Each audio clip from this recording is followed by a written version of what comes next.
Very good evening. Thank you for joining us this evening at a very short notice, both the international and the local media. The idea is to walk you through and share with you the current situation. I'm sure you must be following the developments in our region for the last few days since 22nd of April. We would be sharing, three of us. I'm joined by DG ISPR, Lieutenant General Ahmed Sharif, and my colleague, Mr. Shafqat Ali Khan, spokesperson and additional secretary for MOFA. As we speak, the entire region is facing a serious threat to its peace and stability owing to the politically motivated and highly provocative environment being created by India in the wake of Pahalgam attack in the Indian illegally occupied Jammu and Kashmir. The purpose of this interaction is to brief you about these developments and to share Pakistan's concerns at the highly irresponsible and destabilizing Indian actions and statements. We look forward to answering any questions after the briefing ends. Let me start by reiterating that Pakistan condemns terrorism in all its forms and manifestations. No cause or objective can possibly justify taking lives of innocent people. This is the national policy, and this is the Islamic policy. Killing of a human being tantamount, as per Quran, killing of the entire humanity. And saving a life tantamounts to saving the entire humanity. So we believe in that. Let me say that targeting of innocent civilians is surely deplorable and condemnable. And this is happening in many parts of the world, and we have been subscribing our views and our policy everywhere it happens. We are concerned over the loss of lives during the Pahalgam attack. We also extended our condolences. Being a victim of terrorism itself, no one can feel the pain of those impacted by this scourge like Pakistan. Ladies and gentlemen, as the member of the UN Security Council, Pakistan constructively engaged with the other members on the press statement which is issued by the UN Security Council on the Pahalgam incident in the Indian illegally occupied Jammu and Kashmir. The UN Security Council statement contains condemnation in the strongest possible terms of the incident. On the other hand, it is India that glorifies and even celebrates its assassination campaign and sponsoring of terrorism in Pakistan and other countries. No other country has sacrificed as much as Pakistan, nor suffered so much due to terrorism. More than 80,000 lives have been sacrificed. Economic losses of about over $150 billion have been incurred. And in totality, the economic and the indirect losses add up to close to $500 billion. We have been working closely with the international community to address this common threat.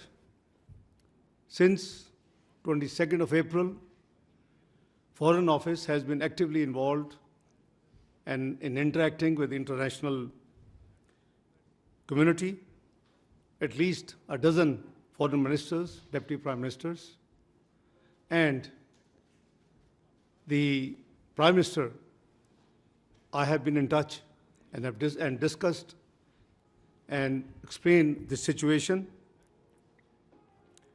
And I'm sure, you being from the media must be already up to date, because MOFA as a policy, after each interaction with any dignitary, we make a very brief statement as to that interaction.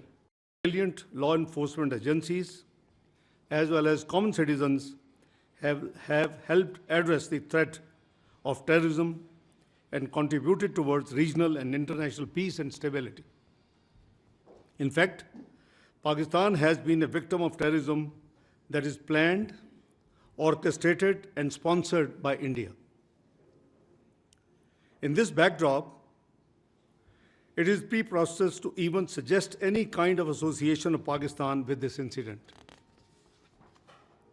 The hype that is created on each and every incident in India seems to be deliberate and choreographed. It is unfortunate that India continues to weaponize unsubstantiated accusations and allegations as part of its disinformation strategy for narrow political ends. This is not the first time that India has resorted to such practice. They have done it before and they have resorted again to the same what they did in Pulwama incident and earlier ones. In fact, this has now become a very familiar template aimed at diverting attention from India's inability to suppress the inalienable right of the Kashmiris to self-determination, its security failures in illegally Indian-occupied Jammu and Kashmir, as well as its decades-long state terrorism and oppression. To distract the international community's attention from the horrors of what's happening in the Indian illegally held Kashmir, India deliberately raises tensions with Pakistan. A durable solution for India lies in focusing on its internal problems instead of raising fingers on other countries. India has been deploying the allegations of terrorism to achieve a strategic objective for long. India has a history of using the excuse of terrorism for introducing draconian laws to suppress the innocent Kashmiris in the Indian illegally occupied Jammu and Kashmir and to defy the UN Security Council resolutions, bilateral agreements, and international law.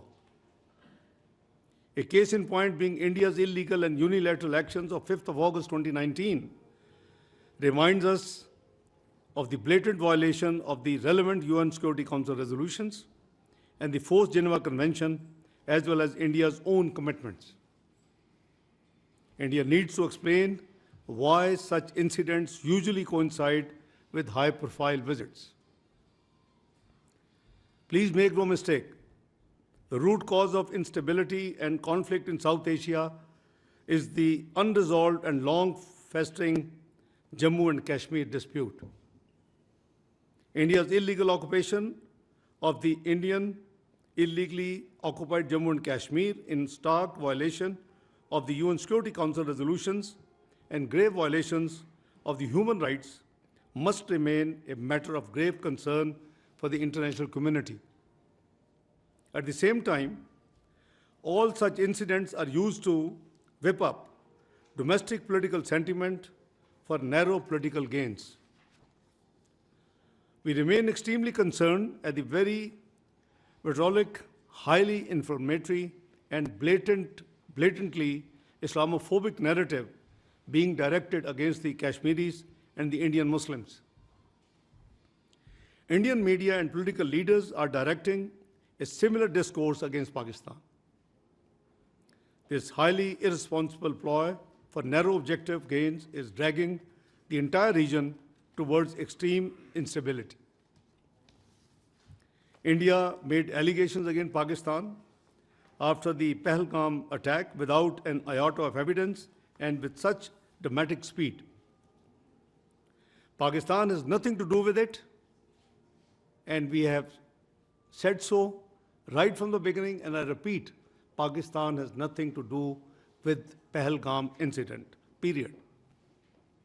We demand an independent and transparent probe by neutral investigators as announced by the Prime Minister of Pakistan, Mohammad Shahbaz Sharif. Any TORs in this regard should be credible and mutually agreed. Pakistan has neither any connection to it, as I explained, nor is the potential beneficiary.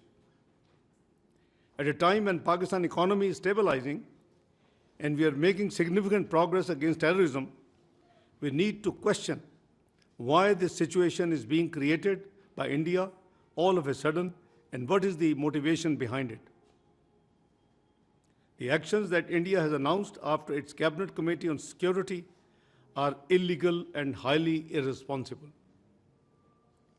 Holding an abeyance of the Indus Waters Treaty is unilateral and illegal. There are no such provisions in the treaty. It cannot be amended without consensus. It cannot be terminated without consensus. And in case of any disagreement or issues, there are forums provided in the treaty which should be invoked.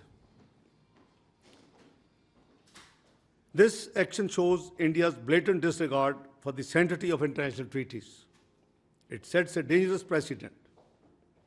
It strikes at a fundamental pillar of the regional cooperation with profound implications for regional and global stability. Pakistan is an agrarian economy. Millions of people are dependent on the waters being regulated by this treaty. Please don't forget, we gave up three rivers in this treaty.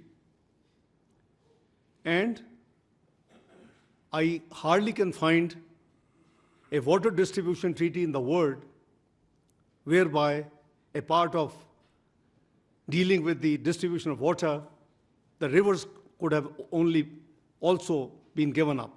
I can't find. The National Security Committee of Pakistan has made it very clear that any attempt to stop or divert the flow of water belonging to Pakistan as per the Indus Waters Treaty and the usurpation of the rights of the low riparian will be considered as an act of war. It is equivalent to an attack on the people of Pakistan and its economy. Other diplomatic measures by India are indiscriminate and unnecessary. India's actions and inflammatory rhetoric in the last few days are highly irresponsible. Being a responsible member of the international community, Pakistan believes in restraint and remains committed to regional peace and stability. However, in case of any act of aggression, Pakistan remains determined to defend its sovereignty and territorial integrity in exercise of its inherent right to self-defense as enshrined in Article 51 of the UN Charter.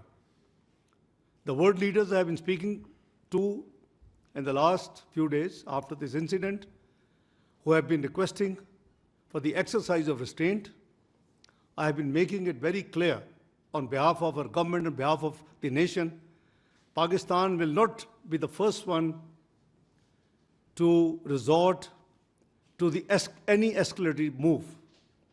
However, in case of any escalatory move by the Indian side, we will respond very strongly.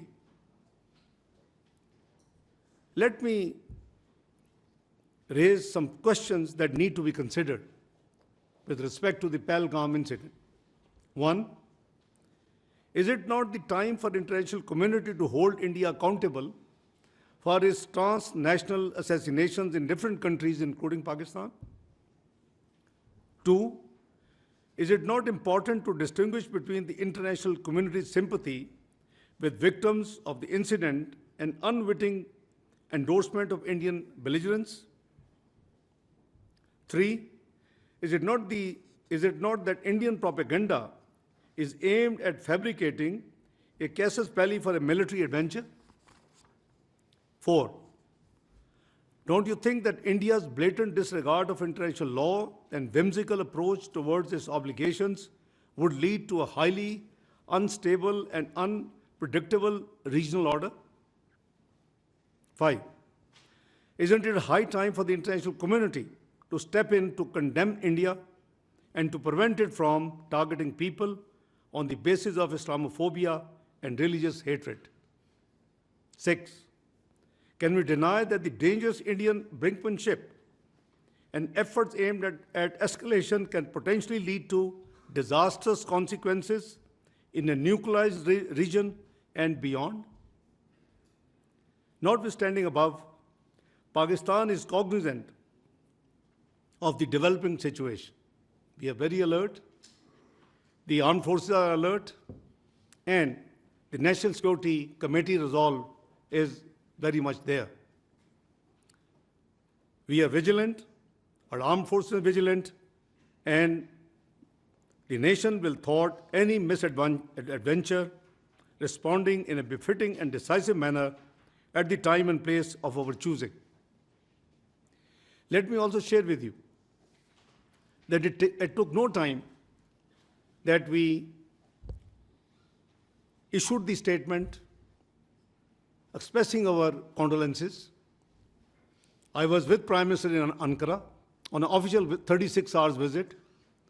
After we landed, the news came, and the moment the meetings for which we had gone there ended in the evening, I was in touch with the Foreign Office, and the Foreign Secretary and I and the team finalized in consultation with the stakeholders, Pakistan's statement on this incident, number one. Number two, a press statement was lodged by US in the UN Security Council, and we received that statement, and prima facie there were two I'm not sure whether they were intentional or there were two important things which were missing there. One was missing, one was additional. The Pahalgam did not have in which part of the world, so we insisted Jammu and Kashmir to be added. Number two, there was a reference to the resistance forum, and there was a condemnation of that forum. We were happy to do that, but we asked, can we have any evidence? Or even if they have self-claimed that they have done this, we'll be very happy. So obviously, we, on principles, all other 14 members agreed to our objections, amended the press statement, which has strongest condemnation with respect to the terrorist attack in Pahalgam. So don't tell me that Pakistan is not condemned. There are different forums of condemnation. Pakistan has condemned at the international forum, where it is a responsible, one of the 15 members of the UN Security Council. Pakistan highest security forum, which is National Security Committee, has condemned it. We've condemned terrorism in all its manifestation, all forms and manifestations. Prime Minister has given a very clear condemnation statement when he offered the independent inquiry, impartial, transparent inquiry by independent, actors. So this is something rhetoric which the other side has been playing, that we did not condemn, we didn't do this. That is all wrong. So this is a brief detail I have shared with you, my opening statement. My colleagues sitting with me, spokesperson will walk you through with more detailed specific facts, and then, where necessary, Lieutenant General Sharif would step in to augment the facts. So over to you, Shafqat sir. Thank you.